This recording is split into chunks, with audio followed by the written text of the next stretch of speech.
Hello दोस्तों, इस YouTube channel पर आपका स्वागत है।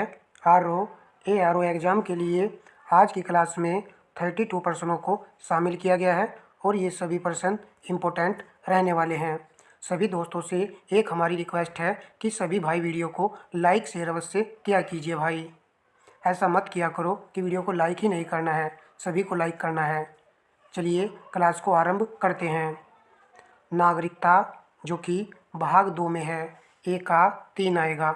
ए का 3 केवल ऑप्शन ए में है, तो ए हमारे प्रश्न का राइट आंसर हो जाएगा। मौलिक कर्तव्य भाग 4 ए में है। आपातकाल प्रावधान ये आपके भाग 18 में है। निर्वाचन संबंधी प्रावधान भाग 15 में है। तो इस प्रकार ए ही राइट आंसर था। प्रश्न नंबर लगाते हैं नेक्स्ट। निम्नलिखित युग्मों में से कौन सा सही सुमेलित नहीं है? मानव के दुर्व्यापार तथा बलात्श्रम का प्रतिषेध अनुच्छेद 23 दिया गया है। अल्पसंख्यक वर्गों के हितों का संरक्षण अनुच्छेद 29। संवैधानिक उपविचारों का अधिकार अनुच्छेद 32। शिक्षण संस्थाओं की स्थापना तथा प्रशासन करने का अल्पसंख्यक वर्गों का अनुच्छेद 31 दिया गया है। तो आपने आंसर चुन लिया होगा। ऑप्शन डी चुनने वाले विद्यार्थियों का राइट आंसर होगा। अल्पसंख्यक वर्गों का अधिकार है अनुच्छेद 30 के तहत। अन्य सभी विकल्प यहाँ पर सही लिखे हुए हैं। प्रश्न नंबर नेक्स्ट लगाते हैं। भारत की चट्टानों के संदर्भ में निम्नलिखित कथनों पर विचार कीजिए। कौन सा कथन यहाँ पर सही है? धारवाड़ करम की चट्टानें रूपांतरित चट्टानें हैं। कुडप्पा प्रणाली की चट्टानों का निर्माण धारवाड़ प्रणाली की चट्टानों के क्षण और अवसादन के परिणाम स्वरूप हुआ है। आर्कियन चट्टानें पृथ्वी की प्रपटी की सबसे पुरानी चट्टानें हैं। गलत इसको बिल्कुल भी नहीं करना है, इंपॉर्टेंट प्रश्न है। तो ऑप्शन डी राइट आंसर होगा। सभी पॉइंट यहाँ पर बिल्कुल सही लिखे हुए हैं। हमने आपको कई बार ये प्रश्न व्याख्या के साथ में करा भी रखा है। धारवाड़ करम की चट्टानें रूपांतरित अवसादी चट्टानें होती हैं और हमने बताया था कि धारवाड़ करम की चट्टानों में ही धातु खनिज लवण आपको देखने को मिलेंगे। कुडप्पा प्रणाली की चट्टानों का निर्माण धारवाड़ प्रणाली की चट्टानों के क्षण और अवसादन के परिणाम स्वरूप हुआ है। यानी कुडप्पा से ही धारवाड़ करम की चट्टानों का निर्माण हुआ है और आर्कियन करम की चट्टानें सबसे पुरानी चट्टानें होती हैं। तो सभी सही है। और हमने आपको ये भी बताया था, इसको ट्रिक से आप याद कर लीजिए, कुछ विद्यार्थियों के याद भी होगा। आधार कार्ड ऐसे। तो आज से आएगा आर्कियन क्रम की चट्टानें जो कि सबसे पुरानी चट्टानें होती हैं। फिर धारवाड़ आएगा। देखिए धारवाड़ क्रम की चट्टानों से ही कुडप्पा, कार्ड से यहाँ पर कुडप्पा है, कुडप्पा क्रम की चट्टानों का निर्माण हुआ है। चलिए नेक्स्ट प्रश्न लगाते हैं। सवेज नहर किस किस को जोड़ती है? ऑप्शन बी राइट आंसर रहेगा। सवेज नहर भूमध्य सागर को लाल सागर से जोड़ती है। प्रश्न नंबर नेक्स्ट देखते हैं। मिलान संबंधी प्रश्न है। सूची फर्स्ट का मिलान सूची सेकंड से करना है। नीला तोथा कॉपर सल्फेट ए का 4 आएगा। ए का 4 ऑप्शन बी और डी में है। एप्सम साल्ट मैग्नीशियम सल्फेट तो बी का 3 आएगा। बेकिंग सोडा सोडियम बाइकार्बोनेट सी का 1। कास्टिक सोडा सोडियम हाइड्रोक्साइड तो डी का 2। इस प्रकार हमारे प्रश्न का राइट आंसर होगा 4 3 1 2। ऑप्शन डी यहाँ पर राइट आंसर हो जाएगा। कॉपर सल्फेट जिसको नीला तोता कहा जाता है, इसका सूत्र होता है CaSO4 5H2O। ये वाला जो इसका सूत्र होता है। यहीं पर एप्सम साल्ट मैग्नीशियम सल्फेट और मैग्नीशियम सल्फेट का सूत्र होता है MgSO4 7H2O। यहाँ पर जल के 5 अणु होते हैं, यहाँ पर जल के 7 अणु देखने को मिलते हैं आपको। और बेकिंग सोडा खाने वाला सोडा सोडियम बाइकार्बोनेट होता है जो कि NaHCO3 होता है। और सोडियम हाइड्रोक्साइड आप जानते ही हो NaOH। चलिए नेक्स्ट प्रश्न लगाते हैं। निम्नलिखित में से किन कोशिकाओं में नाभिक नहीं होता है या होते हैं? सही का चयन करना है। मूल रोम कोशिका, लाल रक्त कोशिका आरबीसी, प्लेटलेट और मोनोसाइट। यदि आपने ऑप्शन बी चुना है तो बिल्कुल सही है, लाल रक्त कोशिका और प्लेटलेट। इसमें जो है नाभिक देखने को आपको नहीं मिलेगा, जबकि मूल रोम कोशिका और मोनोसाइट इसके अंदर आपको केंद्रक देखने को मिल जाएगा। इन कोशिकाओं में केंद्रक जो है विद्यमान होता है। चलिए नेक्स्ट प्रश्न लगाएंगे, जो कि 7वां प्रश्न है। देख लीजिए यहाँ पर कथन कारण का प्रश्न है। मानव में संतान के लिए लिंग निर्धारण में स्त्रियों की महत्वपूर्ण भूमिका होती है। स्त्रियों में 2 एक्स गुणसूत्र क्रोमोसोम्स होते हैं। यदि आपने ऑप्शन डी चुना है तो सही है, ये गलत है, परंतु आर यहाँ पर सही लिखा हुआ है। मानव में संतान में लिंग निर्धारण के लिए स्त्रियों की महत्वपूर्ण भूमिका नहीं होती है, ये भूमिका होती है पुरुषों की, क्योंकि पुरुषों के पास गुणसूत्र जो होते हैं एक्स वाई होते हैं, जबकि स्त्री के पास एक्स जो है क्रोमोसोम होते हैं। यदि पुरुष का वाई और स्त्री का एक्स मिल जाए तो क्या पैदा होगा? पुत्र बनेगा, पुत्र पैदा होगा। और यदि पुरुष का एक्स और स्त्री का एक्स मिल जाए तो पुत्री पैदा होगी। नेक्स्ट प्रश्न देखते हैं। कुछ जीवाणु अपना भोजन संश्लेषित कर लेते हैं। कारण, कथन कारण का प्रश्न है। कुछ जीवाणु अपना भोजन संश्लेषित कर लेते हैं। इन जीवाणुओं में हरा पदार्थ जो हरित लवक कहलाता है पाया जाता है। कूट के माध्यम से सही उत्तर का चयन करना है। यदि आपने ऑप्शन सी चुना है तो बिल्कुल सही चुना है। पहले वाला कथन सही है, किंतु आर यहाँ पर गलत हो जाएगा। देखिए, कुछ जीवाणु अपना भोजन संश्लेषित कर लेते हैं, ये बात बिल्कुल यहाँ पर सही लिखी हुई है। जो बैक्टीरिया पदार्थ होते हैं उनमें काफ़ी विविधता देखने को मिलती है, इसलिए ये अपना भोजन जो है अकार्बनिक पदार्थों से संश्लेषित कर लेते हैं। परंतु जीवाणुओं में हरा पदार्थ नहीं पाया जाता। हरा पदार्थ जिसमें क्लोरोफिल होता है, ये तो हरे पेड़ पौधे में देखने को आपको मिलेगा। नेक्स्ट प्रश्न लगाएंगे। जीवाणु भोजियों के संबंध में कौन सा कथन सही है? नीचे दिए गए कूट से सही उत्तर चुनिए। जीवाणु भोजी विषाणु होते हैं जो जीवाणुओं को संक्रमित करते हैं। जीवाणु भोजी आनुवांशिक अभियांत्रिकी में प्रयुक्त होते हैं। यदि आपने ऑप्शन सी चुना है तो सही है। सी चुनने वाले विद्यार्थियों का राइट होगा। दोनों ही कथन यहाँ पर सही दिए हुए हैं और ये प्रश्न हो जाएगा आपका मोस्ट इम्पोर्टेंट। जीवाणु भोजी, ये भी आपको जीवाणु भोजी यहाँ पर लिखा हुआ है। इस पॉइंट को याद रखना है कि ये विषाणु होते हैं। जीवाणु भोजी बैक्टीरिया,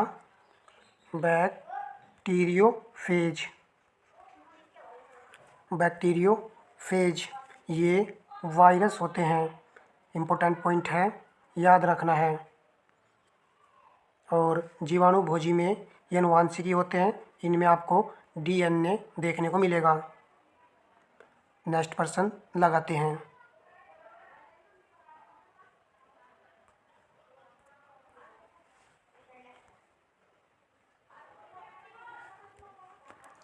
भारत में पट्टेदारी सुधार के उपायों के संदर्भ में कौन सा कथन सही है? नीचे दिए गए कूटों से सही उत्तर चुनिए। ये कह रहा है भारत में पट्टेदारी सुधार के उपायों के संदर्भ में लगान का विनियमन, अवधि की सुरक्षा, पट्टेदारी पर स्वामित्व की घोषणा। सही का चयन करना है। ऑप्शन डी यहाँ पर राइट आंसर हो जाएगा। लगान का विनियमन करना, विनियमन का अर्थ होता है, आप जानते भी होंगे, क्रय विक्रय।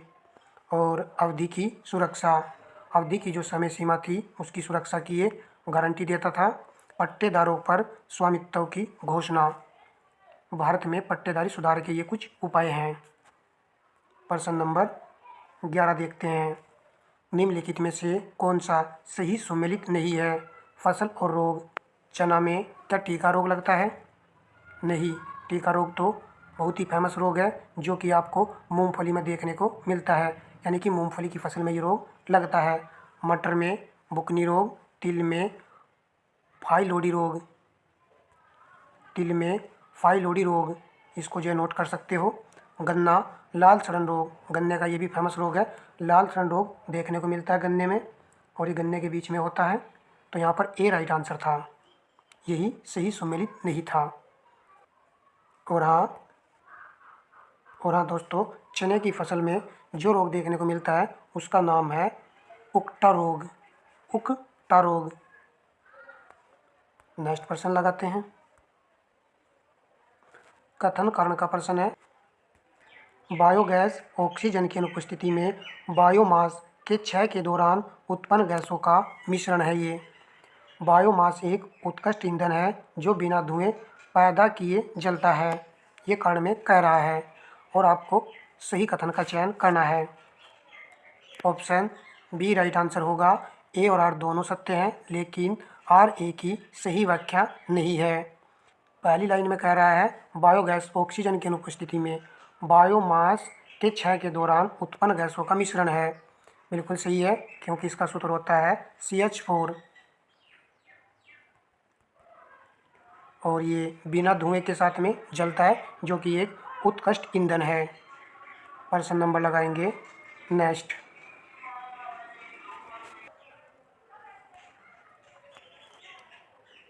भारत में रामसर स्थलों के निम्नलिखित जोड़े और उनके स्थान पर विचार कीजिए। रामसर साइट और स्थान दिया गया है। कौन सा युगम सही सुमेलित है? कोलोरी झील आंध्र प्रदेश, अष्टमुड़ी तमिलनाडु दिया गया है, लोनार झील महाराष्ट्र, काबरताल बिहार।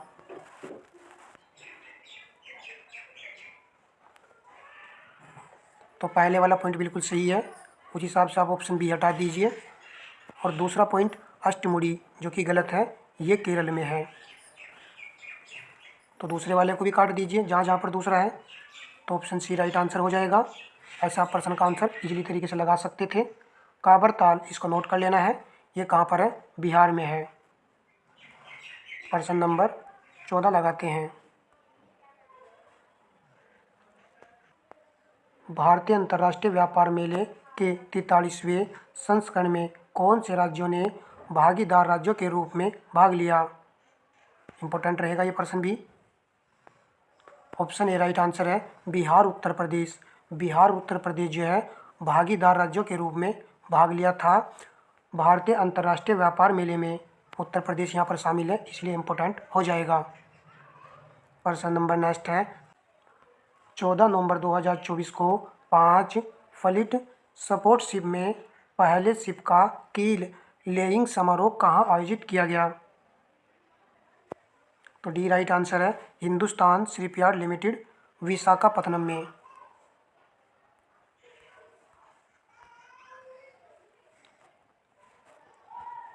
प्रश्न नंबर 16 है। बहुआयामी निर्धनता सूचकांक में सम्मिलित होता है, नीचे दिए गए कोटों से सही उत्तर चुनिए। स्वास्थ्य, शिक्षा, जीवन स्तर, ये 3 पॉइंट दिए गए हैं। यदि आपने ऑप्शन डी चुना है तो बिल्कुल सही है। फर्स्ट, सेकंड, थर्ड सही है। बहुआयामी निर्धनता सूचकांक में ये तीनों ही पॉइंट शामिल होते हैं। और आपसे रिक्वेस्ट है कि भाई वीडियो को लाइक शेयर अवश्य कीजिएगा। मेहनत से आपके लिए अच्छे अच्छे प्रश्न मैं सेलेक्ट कर रहा हूँ। और जो नए हैं वो चैनल्स को, जो नए विद्यार्थी चैनल से जुड़ सकते हैं। प्रश्न नंबर 17 है। सूची फर्स्ट को सूची सेकंड से सम्मिलित कीजिए तथा अपने उत्तर नीचे दिए गए कूट से चुनिए। जलधारा योजना, तो इधर योजना दी गई है, किस योजना का संबंध किससे है वो सूची सेकंड में यहाँ पर दिया गया है।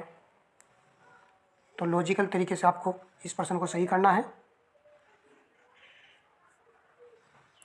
तो जलधारा योजना का संबंध जो है ग्रामीण जलापूर्ति से है। ए का 2 आएगा, तो ए का 2 देखिए ऑप्शन बी और डी में है। हरियाली योजना, चलिए सी देख लीजिए। स्वर्ण जयंती ग्राम स्वरोजगार योजना, तो ग्रामीण स्वरोजगार, तो यहाँ पर 4 आएगा। ए का 2 है और सी का 4 है। ऑप्शन डी राइट आंसर है। देखिए हमने ये पॉइंट इसलिए चुने क्योंकि ये मैचुअल हो रहे हैं, तो आसानी से हमने आंसर लगा दिया है। अब आप देख लीजिए हरियाली योजना का संबंध किससे है? वाटर शेड प्रबंधन से है। प्रधानमंत्री ग्राम सड़क योजना, ग्रामीण संपर्क, प्रधानमंत्री ग्राम सड़क योजना जो बनाई जाती हैं वो इसलिए बनाई जाती है ताकि ग्रामीण से संपर्क हो सके, ग्रामीणों से संपर्क हो सके इस माध्यम से। तो डी यहाँ पर राइट है, इम्पोर्टेंट प्रश्न था। प्रश्न नंबर 18 है, महात्मा गांधी ने रॉयल एक्ट विरोधी आंदोलन करने के लिए सत्याग्रह सभा की स्थापना कहाँ की थी? Bombay, Ahmedabad, Surat, Pune. Option A right answer हो जाएगा, बॉम्बे। प्रश्न नंबर 19 है, निम्नलिखित में से किसने पहली बार 19वीं शताब्दी के उत्तरार्ध में भारत की राजनीति को ए नेशन इन मेकिंग शीर्षक से एक पुस्तक प्रकाशित करके संदर्भित किया था? ऑप्शन ए राइट आंसर रहेगा, सुरेंद्रनाथ बनर्जी।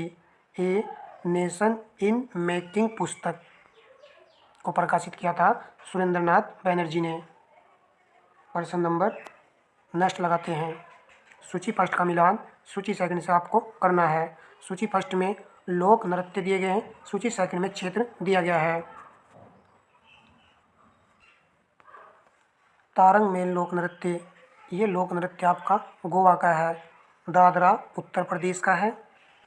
और आपका जवारा मध्य प्रदेश का लोक नृत्य है। गोर मारिया ये छत्तीसगढ़ का है। तो ए विकल्प यहाँ पर सही होगा।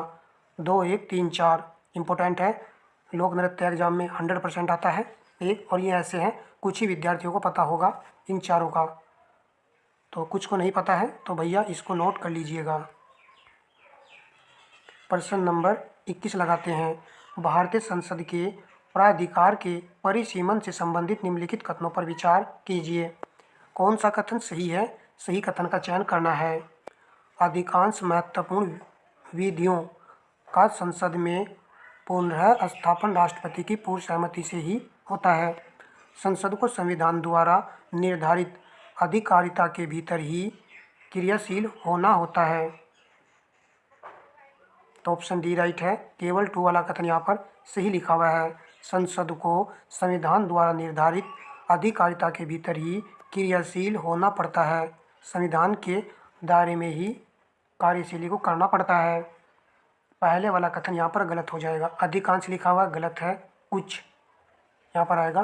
कुछ महत्वपूर्ण विधियों द्वारा संसद में पुनः स्थापन राष्ट्रपति की पूर्व सहमति से ही होता है, कुछ का ही होता है, अधिकांश का नहीं होता है। ठीक है। प्रश्न नंबर 22, निम्नलिखित कथनों पर विचार कीजिए और कौन सा कथन सही है उसका चयन करना है।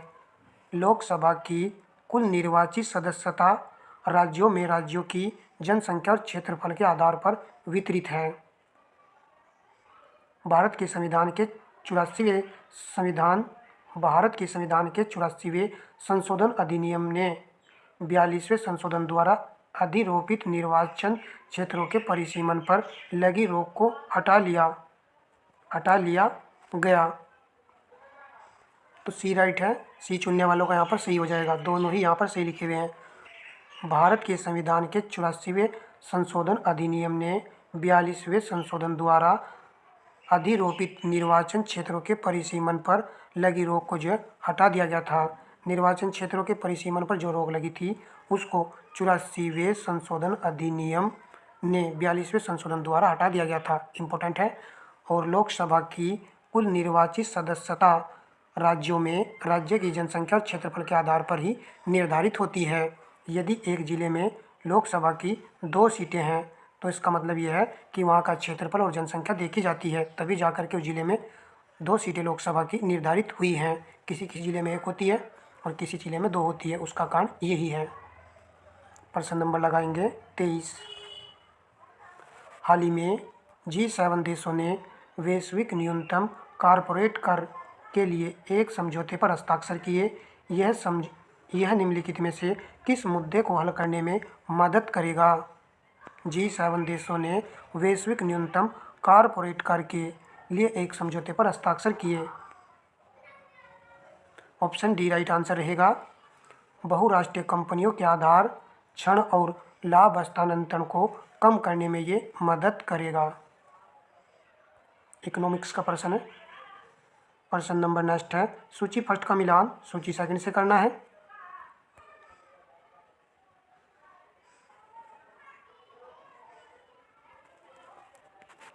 कठोर मुद्रा, नरम मुद्रा, गर्म मुद्रा, सस्ती मुद्रा दिया गया है और यहाँ पर इनका फीचर दिया गया है। कठोर मुद्रा किसको कहा जाता है? जो अधिकांश तरलता हो। एक का 4 आएगा, एक का 4 ऑप्शन ए में है।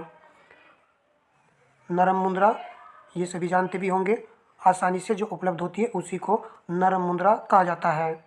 गर्म मुद्रा इसके लिए आएगा मूल्यह्रास के तहत मुद्रा, और सस्ती मुद्रा जनता के पास मुद्रा। तो ए राइट है। देखिए ये वाला पॉइंट हमारे याद भी हो जाएगा। सस्ती मुद्रा, जनता के पास जो मुद्रा होती है, जो धन उपलब्ध होता है, वो सस्ता ही माना जाता है। आप सोच लीजिए कि आपके पास यदि सोना चांदी रखा है तो वो सस्ती मुद्रा है। और नरम मुद्रा जो आसानी से उपलब्ध हो जाती है उसको नरम मुद्रा कहा जाता है। और कठोर मुद्रा वो होती है जो अधिकांश तरलता होती है, यानी कि जो आसानी से उपलब्ध नहीं होती है। चलिए प्रश्न नंबर देखेंगे 25। निम्नलिखित में से कौन सा सही सुमेलित नहीं है? विटामिन और रोग दिए गए हैं। विटामिन डी की कमी से रिकेट्स रोग हो जाता है, तो बिल्कुल सही लिखा हुआ है। विटामिन के की कमी से बांझपन, क्या बांझपन होता है विटामिन के की कमी से? नहीं, ये होता है विटामिन ई की कमी से। थाइमीन बेरी रोग होता है इसकी कमी से। नियासिन पेलार्गा रोग हो जाता है। प्रश्न नंबर 26 है। निम्नलिखित में से किससे कुपोषण होता है? सही उत्तर का चयन करना है। अति पोषण से, अल्प पोषण से, असंतुलित पोषण से। तो कुपोषण के ये जो है तीनों ही पॉइंट कारण है। ऑप्शन डी राइट आंसर हो जाएगा। तो दोस्तों कुपोषण को यदि दूर करना है तो हमको संतुलित भोजन लेना पड़ेगा, पर्याप्त मात्रा में लेना पड़ेगा। संतुलित भोजन के अंतर्गत कार्बोहाइड्रेट, प्रोटीन, वसा, विटामिन और जैसे कि खनिज लवण, ये सभी आपको लेने पड़ेंगे, तब आप जो है कुपोषण के शिकार नहीं होंगे। चलिए प्रश्न नंबर लगाएंगे 27। किस आयु वर्ग की जनसंख्या को जनांकीय लाभांश में सम्मिलित किया जाएगा? 20 ये यहाँ पर 15 से 60 आयु वर्ग को इसमें जो सम्मिलित किया जाता है। प्रश्न नंबर 28 है। वर्तमान में भारत की जनसंख्या वृद्धि निम्न में से किस दौर से गुजर रही है? स्थिर जनसंख्या, सतत वृद्धि, तीव्र उच्च विकास, निश्चित रूप से गिरने की प्रवृत्ति के साथ उच्च वृद्धि दर। आप आंसर सोच लीजिए और कमेंट बॉक्स में भी इसका आंसर आपको फिल करना पड़ेगा। तो डी यहाँ पर राइट है। देखिए जब ना पता हो तो आप रिस्क ले सकते हो ऑप्शन डी वाले विकल्प पर। चलिए इसलिए ऐसा बोला था मैंने। प्रश्न नंबर 29 है। 17 नवंबर 2024 को नाइजीरियाई राष्ट्रपति बोला टिनुबू ने अजूबा में आयोजित द्विपक्षीय बैठक के दौरान प्रधानमंत्री नरेंद्र मोदी को कौन सा राष्ट्रीय सम्मान प्रदान किया है? तो नाइजीरिया स्टार और नाइजीरिया, तो सी को यहाँ से हटा दीजिए। अब आपको रिस्क लेना है और आंसर लगाना है। तो इस तरह के प्रश्न में भी आप 50-50 चांस यहाँ पर ले सकते हो। तो ए चुनने वाले विद्यार्थियों का राइट आंसर हो जाएगा। Grand commander of the order of the niger से सम्मानित किया है नाइजीरियाई राष्ट्रपति ने। इनका नाम है बोला टिनुबू, ये है नाइजीरियाई राष्ट्रपति। चलिए प्रश्न नंबर नेक्स्ट है। 18 नवंबर 2024 को केंद्रीय आवासन एवं शहरी कार्य तथा विद्युत मंत्री मनोहर लाल ने प्रधानमंत्री आवास योजना शहरी 2.0 पर राष्ट्रीय कार्यशाला का उद्घाटन कहाँ किया है? ऑप्शन ए राइट है, नई दिल्ली में। तो इस कार्यशाला का उद्घाटन जो है नई दिल्ली में किया गया है। मनोहर लाल ने किया है, जो कि केंद्रीय आवासन एवं शहरी कार्य मंत्री हैं। प्रश्न नंबर लगाते हैं नेक्स्ट। निम्नलिखित में से कौन सी नदी गंगा नदी की दाहिनी सहायक नदी है? तो दाहिनी सहायक नदी पूछ रहा है ये। रामगंगा, सोन, गोमती, घाघरा। तो बी चुनने वाले विद्यार्थियों का राइट आंसर होगा सोन नदी। ये दाईं ओर से जो है गंगा में मिल जाती है। यदि गंगा नदी इस प्रकार बह रही है तो ये इधर से मिलती है, जबकि रामगंगा, गोमती, घाघरा ये सभी बाईं ओर से मिलने वाली नदियां हैं। चलिए प्रश्न नंबर लगाएंगे 32। वीडियो का लास्ट और अंतिम प्रश्न है। मुझे उम्मीद है कि आप सभी विद्यार्थी वीडियो को लाइक शेयर अवश्य ही करेंगे। करेवा बनावट फॉर्मेशन किसकी खेती के लिए उपयोगी है? ऑप्शन ए राइट आंसर रहेगा केसर। करेवा बनावट जो मिट्टी होती है करेवा की, केसर की खेती के लिए उपयुक्त मानी जाती है। ए विकल्प यहाँ पर सही है। जो विद्यार्थी भाई चैनल पर नए हैं उनसे रिक्वेस्ट है कि वो कुछ वीडियो को प्लेलिस्ट से भी वॉच किया करो, वहाँ पर भी अच्छी वीडियो डली हुई है। और जो नए विद्यार्थी हैं वो चैनल को सब्सक्राइब कर लीजिए। जो भी क्लास होगी वो ऑथेंटिक होगी और इम्पोर्टेंट पर्सनों के साथ में ही मैं आपको छोटी छोटी क्लासें उपलब्ध कराता हूँ। धन्यवाद दोस्तों।